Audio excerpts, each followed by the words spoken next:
तो हुण जिहड़ी 2 दिन हो गए हड़ताल चल रही है तो केंद्र सरकार के कर्मचारी कर रहे हैं केंद्र सरकार की नीतियों के खिलाफ। तो सरकारां नूं ये चाहिए है कि ऐसी नौबत वो ना आण देण ताकि मुलाजमां नूं जिहड़ा स्ट्राइक ते जाना पवे। डिमांड्स मन्नियां नहीं जांदियां तां लास्ट दे विच जिहड़े इंपलाइज ने मुलाजम ने वो स्ट्राइक ते जांदे ने। एस्मा भी लगाते हैं, ईवन एमरजेंसी भी लगी, तुहानूं पता है। लेकिन ये किसी की आवाज़ जदों तुसीं दबाण की कोशिश करते हैं, हो सकदा कुछ देर वास्ते दब जाए, लेकिन उस तो बाद जिहड़ा उहदा असर हुंदा है वो कोई बड़ा रिजल्ट जिहड़े चंगे नहीं निकलते।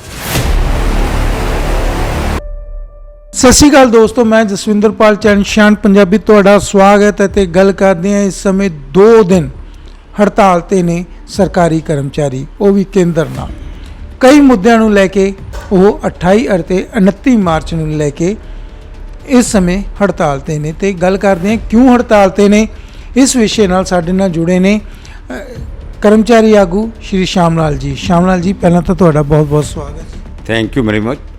मैं पंजाब सिविल सैकरेटेरिएट दे विच काम किया है। I retired as a joint secretary, तो पंजाब सैकटरी स्टाफ यूनियन मैं प्रेजिडेंट भी रहा। तो इंपलाई की डिमांड्स के बारे काफ़ी संबंध साड़ा रहा है। तो हुण जिहड़ी 2 दिन हो गए हड़ताल चल रही है तो केंद्र सरकार के कर्मचारी कर रहे हैं केंद्र सरकार की नीतियों के खिलाफ। तो सरकारां नूं ये चाहिए है कि ऐसी नौबत वो ना आण देण ताकि मुलाजमां नूं जिहड़ा स्ट्राइक ते जाना पवे। क्योंकि स्ट्राइक ते जदों जांदे असीं नुकसान हुंदा है, आम पब्लिक का भी नुकसान हुंदा है, लेकिन कोई हैप्पीली तो स्ट्राइक ते जाना नहीं चाहुंदा।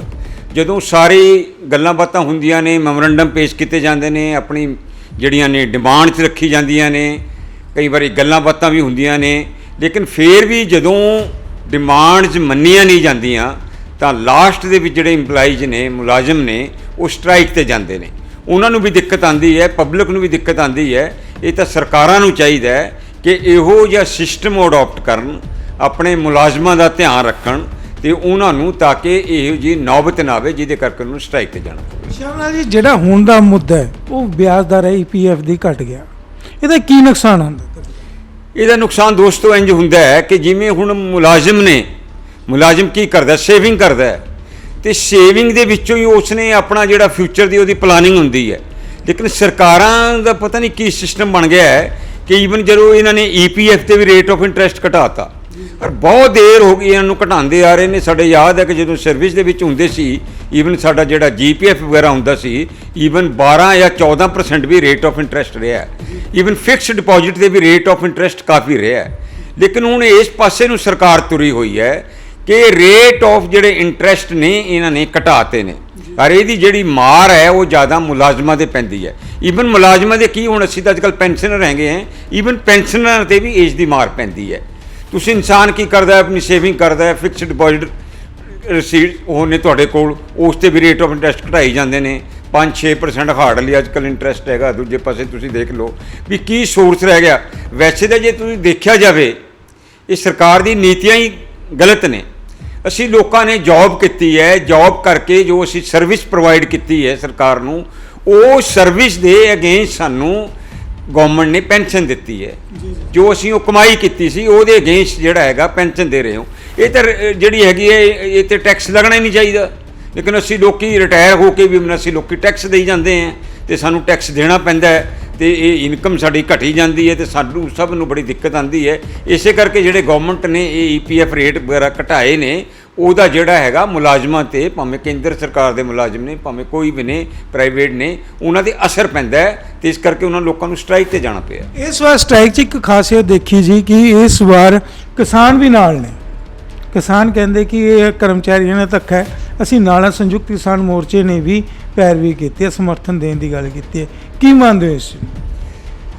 ਇਹਦੀ ਦੋ ਹੀ ਗੱਲਾਂ ਹੁੰਦੀਆਂ ਨੇ ਕਿ ਤੁਹਾਨੂੰ ਪਤਾ ਹੈ ਕਿ ਪਿੱਛੇ ਕਿਸਾਨਾਂ ਦੀ ਮੂਵਮੈਂਟ ਕਾਫੀ ਵੱਡੀ ਮੂਵਮੈਂਟ ਚੱਲੀ ਹੈ ਤੇ ਕੋਈ ਕੁਦਰਤੀ ਹੁੰਦਾ ਹੈ, ਮੁਲਾਜ਼ਮਾਂ ਨੇ ਵੀ ਉਹਦੇ ਵਿੱਚ ਪਾਰਟਿਸਿਪੇਟ ਕੀਤਾ, ਪੈਨਸ਼ਨਰ ਨੇ ਵੀ ਪਾਰਟਿਸਿਪੇਟ ਕੀਤਾ, ਕਿਉਂਕਿ ਐਸੀ ਕੋਈ ਪਬਲਿਕ ਮੂਵਮੈਂਟ ਬਣ ਗਈ ਸੀ ਕਿ ਜਿਹਦੇ ਵਿੱਚ ਹਰ ਇੱਕ ਨੇ ਪਾਰਟਿਸਿਪੇਟ ਕੀਤਾ। ਲੇਕਿਨ ਉਸਦੇ ਜਿਹੜੇ ਰਿਜ਼ਲਟ ਤੁਹਾਡੇ ਸਾਹਮਣੇ ਆਏ ਨੇ ਉਹ ਕੁਝ ਹੋਰ ਕਿਸਮ ਦੇ ਆ ਗਏ ਨੇ। ਨੋ ਡਾਊਟ ਕਿ ਜਿਹੜੀ ਮੂਵਮੈਂਟ ਚਲਾਈ ਗਈ ਸੀ ਕਿ ਇਹਨਾਂ ਖੇਤੀ ਕਾਨੂੰਨਾਂ ਨੂੰ ਵਾਪਸ ਲਓ, ਉਹ ਸਰਕਾਰ ਨੇ ਜਿਹੜੇ ਕਾਨੂੰਨ ਸੀ ਵਾਪਸ ਲੈ ਲਏ ਸੀ।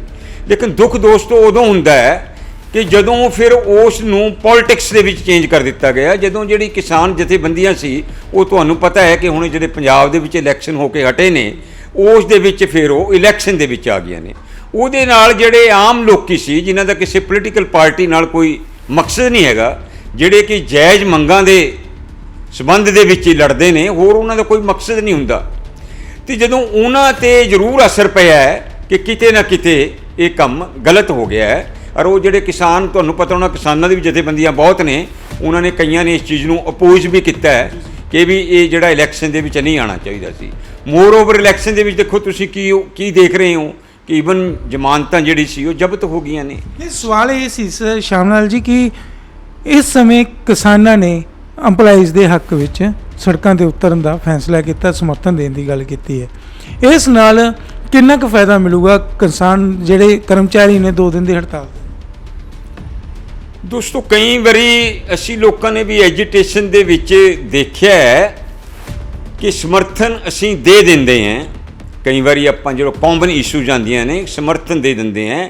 ਐਕਚੁਅਲੀ ਜਿਹੜੀ ਲੜਾਈ ਹੈ, ਲੜਾਈ ਤਾਂ ਜਿਨ੍ਹਾਂ ਦੇ ਨਾਲ ਸੰਬੰਧਿਤ ਹੁੰਦੀ ਹੈ ਉਹੀ ਲੜਦੇ ਨੇ। ਮੁਲਾਜ਼ਮ ਜਿਹੜੇ ਨੇ, ਜੋ ਵੀ ਹੁਣ ਨੇ, ਕੇਂਦਰ ਸਰਕਾਰ ਦੇ ਕਰਮਚਾਰੀ ਨੇ, ਭਾਵੇਂ ਸਟੇਟਾਂ ਦੇ ਹੋਣ, ਜਿਹੜੇ ਲੜਨਗੇ ਉਹੀ। ਸਪੋਰਟ ਜਿਹੜੀ ਹੈ ਠੀਕ ਹੈ, ਨੋ ਡਾਊਟ ਕਿਸਾਨ ਜਥੇਬੰਦੀਆਂ ਨੇ ਦਿੱਤੀ ਹੈ, ਲੇਕਿਨ ਓਨੇ ਤਰੀਕੇ ਨਾਲ ਕਿਸਾਨ ਜਥੇਬੰਦੀਆਂ ਵਿੱਚ ਪਾਰਟਿਸਿਪੇਟ ਨਹੀਂ ਕਰਨਗੀਆਂ ਜਿੰਨਾ ਕਿ ਉਹਨਾਂ ਨੇ ਆਪਣੀ ਮੂਵਮੈਂਟ ਦੇ ਵਿੱਚ ਜਿਹੜਾ ਕੀਤਾ ਸੀ। ਇਹ ਕੁਦਰਤੀ ਹੈ, ਇਹ ਨੈਚੁਰਲ ਹੈ, ਲੇਕਿਨ ਇੱਕ ਦੂਜੇ ਦਾ ਸਾਥ ਲੋਕੀ ਲੈਂਦੇ ਨੇ ਕਿਉਂਕਿ ਜਦੋਂ ਕਾਮਨ ਮੰਗਾਂ ਹੁੰਦੀਆਂ ਨੇ, ਹਰ ਇੱਕ ਨੇ ਕਹਿੰਦਾ ਹੈ ਵੀ ਕਿਉਂਕਿ ਸਾਰਿਆਂ ਦੇ ਉੱਪਰ ਅਸਰ ਹੁੰਦਾ ਕਈ ਚੀਜ਼ਾਂ ਦਾ, ਇਸ ਕਰਕੇ ਇੱਕ ਦੂਜੇ ਨੂੰ ਸਪੋਰਟ ਕਰਦੇ ਨੇ। ਲੇਕਿਨ ਅਸਲੀ ਜਿਹੜੀ ਲੜਾਈ ਹੈ ਉਹ ਉਹੀ ਖੁਦ ਹੀ ਲੜਨੀ ਪੈਂਦੀ ਹੈ, ਇਹਦੇ ਵਿੱਚ ਵੀ ਕੋਈ ਡਾਊਟ ਨਹੀਂ ਹੈਗਾ। ਤੇ ਸਰ ਇੱਕ ਸਵਾਲ ਹੈ ਕਿ ਸੂਬੇ ਅਤੇ ਸਟੇਟਾਂ ਦੇ ਮੁਲਾਜ਼ਮ ਆਪਸ ਵਿੱਚ ਵੰਡੇ ਕਿਉਂ ਜਾਂਦੇ ਨੇ ਜਦ ਕਿ ਡਿਮਾਂਡ ਇੱਕੋ ਹੀ ਤਰੀਕੇ ਦੀਆਂ ਹੁੰਦੀਆਂ ਨੇ ਜ਼ਿਆਦਾਤਰ? ਕੀ ਮੰਨਦੇ ਹੋ ਇਸ ਚੀਜ਼ ਨੂੰ? ਤੁਹਾਡੀ ਗੱਲ ਬਿਲਕੁਲ ਠੀਕ ਹੈ, ਲੇਕਿਨ ਕਈ ਜਗ੍ਹਾ ਤਾਂ ਜਿਹੜਾ ਸੈਂਟਰ ਹੈ ਉਹ ਆਪਣੇ ਮੁਲਾਜ਼ਮਾਂ ਦਾ ਜ਼ਿਆਦਾ ਧਿਆਨ ਰੱਖ ਰਿਹਾ ਹੈ ਐਜ਼ ਕੰਪੇਅਰ ਟੂ ਸਟੇਟ। ਕਿਵੇਂ ਮੈਂ ਤੁਹਾਨੂੰ ਪੰਜਾਬ ਦੀ ਤੁਹਾਨੂੰ ਗੱਲ ਦੱਸਦਾ ਹਾਂ ਕਿ ਕੇਂਦਰ ਸਰਕਾਰ ਜਿਹੜੀ ਔਖੇ ਟਾਈਮ ਦੇ ਵਿੱਚ ਵੀ ਆਪਣੇ ਮੁਲਾਜ਼ਮਾਂ ਨੂੰ ਡੀਅਰਨੈਸ ਅਲਾਊਂਸ ਦਿੰਦੀ ਰਹੀ ਹੈ। ਕਰੋਨਾ ਦੇ ਦਿਨਾਂ ਵਿੱਚ ਉਹਨਾਂ ਨੇ ਥੋੜੀ ਦੇਰ ਬੰਦ ਕੀਤਾ ਸੀ, ਅਦਰਵਾਈਜ਼ ਜੋ ਆਪਣੇ ਮੁਲਾਜ਼ਮਾਂ ਨੂੰ ਸਮੇਂ ਸਿਰ ਜਿਹੜਾ ਸੀ ਡੀਏ ਜਿਹੜਾ ਮਹਿੰਗਾਈ ਭੱਤਾ ਦਿੰਦੇ ਰਹੇ ਨੇ। ਲੇਕਿਨ ਪੰਜਾਬ ਸਰਕਾਰ ਸਾਨੂੰ ਇੱਕ ਅਜਿਹੀ ਟੱਕਰੀ ਸੀ ਆਪਣੀ ਸਟੇਟ ਦੇ ਵਿੱਚ ਜਿਨ੍ਹਾਂ ਨੇ ਕਿ 4.5 ਸਾਲ ਸਾਨੂੰ ਬਿਲਕੁਲ ਹੀ ਨਹੀਂ ਪੁੱਛਿਆ। ਹਰ ਮੁਲਾਜ਼ਮ ਜਿਹੜੇ ਪੰਜਾਬ ਦੇ ਜਿਹੜੇ ਮੁਲਾਜ਼ਮ ਸੀ ਕਿਸੇ ਟਾਈਮ ਹਾਈਲੀ ਪੇਡ ਗਿਣੇ ਜਾਂਦੇ ਸੀ, ਜਿਨ੍ਹਾਂ ਨੂੰ ਚੰਗੀ ਤਨਖਾਹਾਂ ਮਿਲਦੀ ਸੀ, ਉਹਨਾਂ ਦਾ ਇਹੋ ਜਿਹਾ ਕਚੁੰਮਰ ਇਹ ਸਾਡੀ ਪਿਛਲੀ ਸਰਕਾਰ ਨੇ ਕੱਢਿਆ ਕਿ ਸਾਨੂੰ ਈਵਨ ਮਹਿੰਗਾਈ ਭੱਤੇ ਦੀ ਕਿਸ਼ਤਾਂ ਵੀ ਨਹੀਂ ਦਿੱਤੀਆਂ। ਉਦੋਂ ਫਿਰ ਬੰਦੇ ਨੂੰ ਹਾਰਟ ਬਰਨਿੰਗ ਹੁੰਦੀ ਹੈ। ਜਦੋਂ ਹਾਰਟ ਬਰਨਿੰਗ ਹੁੰਦੀ ਹੈ ਦੋਸਤੋ, ਤੇ ਇਸ ਕਰਕੇ ਸਟੇਟਾਂ ਨੂੰ ਵੀ ਚਾਹੀਦਾ ਹੈ ਕਿ ਐਟਲੀਸਟ ਤੁਸੀਂ ਜਿਹੜੀ ਚੰਗੀ ਸਕੀਮਾਂ ਨੇ, ਜਿਹੜੇ ਚੰਗੇ ਕੰਮ ਨੇ ਸੈਂਟਰ ਦੇ, ਉਹਦੇ ਨਾਲ ਉਹਨਾਂ ਨੂੰ ਉਹ ਫੋਲੋ ਕਰਨ। ਜਦੋਂ ਕੇਂਦਰ ਸਰਕਾਰ ਨੇ ਆਪਣੇ ਇੰਪਲਾਈਜ਼ ਨੂੰ ਡੀਅਰਨੈਸ ਅਲਾਊਂਸ ਦੇਤਾ ਹੈ, ਮਹਿੰਗਾਈ ਭੱਤਾ ਦੇਤਾ ਹੈ, ਤੇ ਸਟੇਟਾਂ ਨੂੰ ਵੀ ਚਾਹੀਦਾ ਕਿ ਆਟੋਮੈਟਿਕ ਆਪਣੇ ਮੁਲਾਜ਼ਮਾਂ ਨੂੰ ਦੇਣ। ਹੁਣ ਤੁਸੀਂ ਦੇਖਿਆ ਹੋਣਾ ਕਿ ਨਵੀਂ ਇਸ਼ੂ ਆ ਗਈ ਹੈ, ਹੁਣੇ ਕੱਲ ਦੀ ਜਿਹੜੀ ਇਸ਼ੂ ਆਈ ਹੈ ਕਿ ਈਵਨ ਕੇਂਦਰ ਸਰਕਾਰ ਨੇ ਚੰਡੀਗੜ੍ਹ ਦੇ ਇੰਪਲਾਈਜ਼ ਨੂੰ ਸੈਂਟਰ ਪੇ ਸਕੇਲ ਦੇਤੇ ਨੇ, ਪੰਜਾਬ ਪੇ ਸਕੇਲ ਨਾਲੋਂ ਡਿਫਰੈਂਸ ਉਹਨਾਂ ਦਾ ਕਰਤਾ। ਹੁਣ ਇਸ ਦੇ ਬਾਰੇ ਬੜਾ ਪ੍ਰੋਪਗੈਂਡਾ ਹੋ ਰਿਹਾ ਹੈ, ਸਟੇਟਾਂ ਦੇ ਲੀਡਰ ਬੋਲ ਰਹੇ ਨੇ, ਪੋਲੀਟੀਕਲ ਪਾਰਟੀਆਂ ਦੇ ਲੀਡਰ ਬੋਲ ਰਹੇ ਨੇ, ਸਾਰੇ ਬੋਲ ਰਹੇ ਨੇ।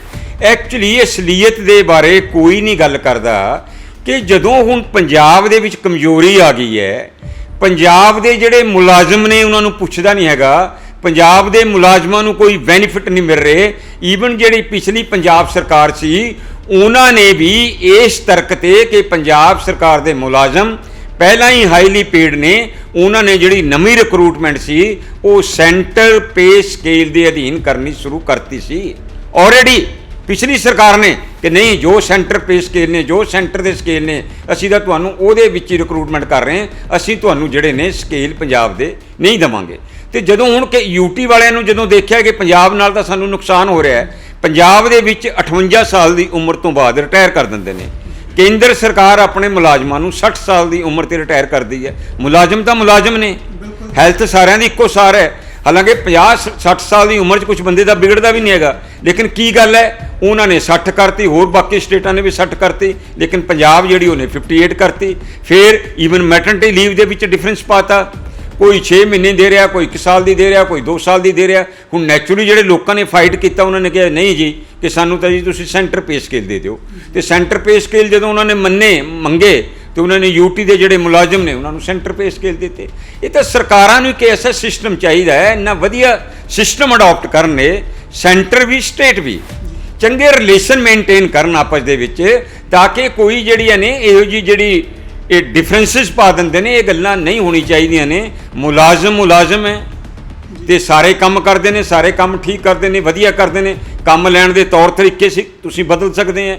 ਜੇ ਕੋਈ ਕੰਮ ਨਹੀਂ ਕਰਦਾ ਤੁਸੀਂ ਉਸ ਢੰਗ ਨਾਲ ਦੇਖੋ, ਤੇ ਜਿਹੜਾ ਕੰਮ ਵਧੀਆ ਕਰਦਾ ਉਹਨੂੰ ਤੁਸੀਂ ਐਪਰੀਸ਼ੀਏਟ ਕਰੋ। ਇਹਦੇ 'ਚ ਕੋਈ ਡਾਊਟ ਨਹੀਂ ਕਰਨਾ ਚਾਹੀਦਾ ਸਰਕਾਰ ਨੂੰ। ਲੇਕਿਨ ਗੱਲ ਤਾਂ ਇਹ ਹੈ ਕਿ ਸਰਕਾਰਾਂ ਪਤਾ ਨਹੀਂ ਕਿਉਂ ਕਰਦੀਆਂ ਨੇ, ਲੋਕਾਂ ਨੂੰ ਆਪਸ 'ਚ ਲੜਾਈ ਜਾਂਦੀਆਂ ਨੇ, ਮੁਲਾਜ਼ਮਾਂ ਨੂੰ ਆਪਸ ਦੇ ਵਿੱਚ ਕੋਈ ਕਦੇ ਲੜਦਾ, ਕੋਈ ਕਦੇ, ਇਸ ਕਰਕੇ ਜਿਹੜਾ ਸਿਸਟਮ ਜਿਹੜਾ ਚੱਲ ਰਿਹਾ ਹੈ ਇਹ ਬੜਾ ਗਲਤ ਚੱਲ ਰਿਹਾ ਹੈ। ਅਨਇੰਪਲੋਇਮੈਂਟ ਬਹੁਤ ਹੋ ਰਹੀ ਹੈ। ਪਿੱਛੇ ਤੁਹਾਡੇ ਕਿੰਨੀ ਗੱਲਾਂ ਬਾਤਾਂ ਆਪਾਂ ਨੇ ਆਈਆਂ ਨੇ, ਕਈ ਗੱਲਾਂ ਜਿਹੜੀ ਅਜਿਹੀ ਹੁੰਦੀਆਂ ਨੇ ਜਿਹੜੀ ਕਿ ਮੀਡੀਆ ਦੇ ਵਿੱਚ ਟਾਈਮਲੀ ਨਹੀਂ ਆਉਂਦੀਆਂ, ਜਾਂ ਜਦੋਂ ਉਹਨਾਂ ਗੱਲਾਂ ਦਾ ਰੌਲਾ ਪੈਂਦਾ ਪ੍ਰੈਸ ਦੇ ਵਿੱਚ ਉਦੋਂ ਚੀਜ਼ਾਂ ਆਉਂਦੀਆਂ ਨੇ। ਪਿੱਛੇ ਯੂਕਰੇਨ ਵਾਲੀ ਗੱਲ ਹੋਈ ਹੈ, ਇੱਕ ਛੋਟਾ ਜਿਹਾ ਮੁਲਕ ਹੈ, ਉੱਥੇ ਆਪਣੇ ਬੱਚੇ ਜਾਂਦੇ ਨੇ, ਮੈਡੀਕਲ ਦੇ ਬੱਚੇ ਮੈਡੀਕਲ ਸਿੱਖਿਆ ਪੜ੍ਹਨ ਗਏ ਉੱਥੇ, ਦੇਖੋ ਉੱਥੇ ਆਪਣੀ ਕੀ ਹਾਲਤ ਹੋਈ। ਫਿਰ ਬੱਚਿਆਂ ਨੂੰ ਇੱਧਰ ਆਉਣਾ ਪਿਆ, ਸਟੱਡੀ ਛੱਡਣੀ ਪਈ। ਕਿੰਨੇ ਬੱਚੇ ਉੱਥੇ ਗਏ, ਉਹ ਕਹਿੰਦੇ ਵੀ ਨਹੀਂ ਜੀ ਅਸੀਂ ਇੰਡੀਆ ਦੇ ਵਿੱਚ ਤਾਂ ਅਸੀਂ ਪੜ੍ਹਾਈ ਕਰ ਹੀ ਨਹੀਂ ਸਕਦੇ, ਕਿਉਂਕਿ ਸਾਨੂੰ ਪੜ੍ਹਾਈ ਬਹੁਤ ਮਹਿੰਗੀ ਪੈ ਰਹੀ ਹੈ। ਸ਼ਾਮ ਲਾਲ ਜੀ, ਇੱਕ ਗੱਲ ਹੈ, ਜਦੋਂ ਵੀ ਆਵਾਜ਼ ਦੱਬੀ, ਇਸ ਵਾਰ ਵੀ ਇੱਕ ਧਮਕੀ ਮੋਦੀ ਸਰਕਾਰ ਵੱਲੋਂ ਸ਼ਰੇਆਮ ਮੁਲਾਜ਼ਮਾਂ ਨੂੰ ਦਿੱਤੀ ਗਈ, ਤੁਹਾਡੇ ਤੇ ਐਸਮਾ ਲਾਗੂ ਹੋ ਜਾਏਗਾ। ਇਹ ਐਸਮਾ ਲਾਗੂ ਹੋਣ ਦੀ ਧਮਕੀ ਨੂੰ ਕਿਵੇਂ ਮੰਨਦੇ ਹੋ ਤੁਸੀਂ, ਕਰਮਚਾਰੀ ਨੇਤਾ ਹੋਣਗੇ? ਨਹੀਂ, ਇਹ ਜਿਹੜੀ ਗੱਲਾਂ ਨੇ ਇਹ ਪਿੱਛੇ ਵੀ ਸਰਕਾਰਾਂ ਦਿੰਦੀ ਰਹੀਆਂ ਨੇ, ਐਸਮਾ ਵੀ ਲਗਾਉਂਦੇ ਨੇ, ਈਵਨ ਐਮਰਜੈਂਸੀ ਵੀ ਲੱਗੀ, ਤੁਹਾਨੂੰ ਪਤਾ ਹੈ। ਲੇਕਿਨ ਇਹ ਕਿਸੇ ਦੀ ਆਵਾਜ਼ ਜਦੋਂ ਤੁਸੀਂ ਦਬਾਉਣ ਦੀ ਕੋਸ਼ਿਸ਼ ਕਰਦੇ ਹੈ, ਹੋ ਸਕਦਾ ਕੁਝ ਦੇਰ ਵਾਸਤੇ ਦਬ ਜਾਵੇ, ਲੇਕਿਨ ਉਸ ਤੋਂ ਬਾਅਦ ਜਿਹੜਾ ਉਹਦਾ ਅਸਰ ਹੁੰਦਾ ਹੈ ਉਹ ਕੋਈ ਬੜਾ ਰਿਜ਼ਲਟ ਜਿਹੜੇ ਚੰਗੇ ਨਹੀਂ ਨਿਕਲਦੇ। ਇਸ ਕਰਕੇ ਸਰਕਾਰਾਂ ਨੂੰ ਚਾਹੀਦਾ ਹੈ ਕਿ ਇਹ ਤਾਂ ਮੁਲਾਜ਼ਮਾਂ ਦਾ ਜਾਂ ਕੋਈ ਵਰਕਰ ਜਿਹੜਾ ਉਹਨਾਂ ਦਾ ਰਾਈਟ ਹੈ, ਪੀਸਫੁਲ ਐਜੀਟੇਸ਼ਨ ਕਰਨਾ ਹਰ ਇੱਕ ਵਰਕਰ ਦਾ ਰਾਈਟ ਹੈ। ਹਾਂ, ਜੇ ਕੋਈ ਉਹ ਤੋੜ ਫੋੜ ਕਰਦਾ ਹੈ, ਉਹ ਕੋਈ ਨੁਕਸਾਨ ਕਰਦਾ ਹੈ, ਉਹ ਗੱਲ ਦੂਜੀ ਹੈ। ਲੇਕਿਨ ਤੁਸੀਂ ਪੀਸਫੁਲ ਤਰੀਕੇ ਨਾਲ ਐਜ਼ ਪਰ ਰੂਲ ਦੀ ਰੈਗੂਲੇਸ਼ਨ ਜੋ ਉਹਨਾਂ ਦਾ ਹੈ, ਆਪਣੀ ਉਸ ਨੂੰ ਮੰਗ ਨੂੰ ਸਾਰੀ ਜਿਹੜੀ ਕਿਰਿਆ ਹੈ ਉਸ ਨੂੰ ਫਾਈਨਲ ਕਰਨ ਤੋਂ ਬਾਅਦ ਫਿਰ ਉਹ ਸਟ੍ਰਾਈਕ ਦੇ ਤੇ ਜਾਂਦੇ ਨੇ। ਤੇ ਫਿਰ ਤੁਸੀਂ ਜਿਹੜੀ ਇਹੋ ਜਿਹੀ ਧਮਕੀਆਂ ਨੇ ਉਹ ਜਨਰਲੀ ਮੈਂ ਦੇਖਿਆ ਕਿ EMPLOYEE ਜੋ ਉਸ ਦੀ ਪਰਵਾਹ ਨਹੀਂ ਕਰਦੇ ਹੈਗੇ। ਧੰਨਵਾਦ ਗੱਲਬਾਤ ਕਰਨ ਲਈ ਜੀ, ਬਹੁਤ ਸ਼ੁਕਰੀਆ। ਇਹ ਸਨ ਸ਼ਾਮ ਲਾਲ ਜੀ ਜਿਨ੍ਹਾਂ ਨੇ ਗੱਲ ਕੀਤੀ ਹੈ ਕਿ ਜੇ ਸਰਕਾਰਾਂ ਦੀ ਨੀਤੀ ਹੀ ਚੰਗੀ ਹੋਵੇ ਤਾਂ ਨੀਤੀ ਦਾ ਪਾਲਣ ਵਧੀਆ ਹੋਵੇ ਤਾਂ ਸਰਕਾਰ ਦੇ ਵਿਰੁੱਧ ਲੋਕਾਂ ਨੂੰ ਲੜਨ ਦੀ ਜ਼ਰੂਰਤ ਹੀ ਨਹੀਂ। ਨਾ ਹੀ ਉਹ ਲੋਕ ਐਸਮਾ ਤੋਂ ਡਰਦੇ ਨੇ, ਨਾ ਕਿਸੇ ਹੋਰ ਕਾਰਵਾਈਆਂ ਤੋਂ ਡਰਦੇ ਨੇ।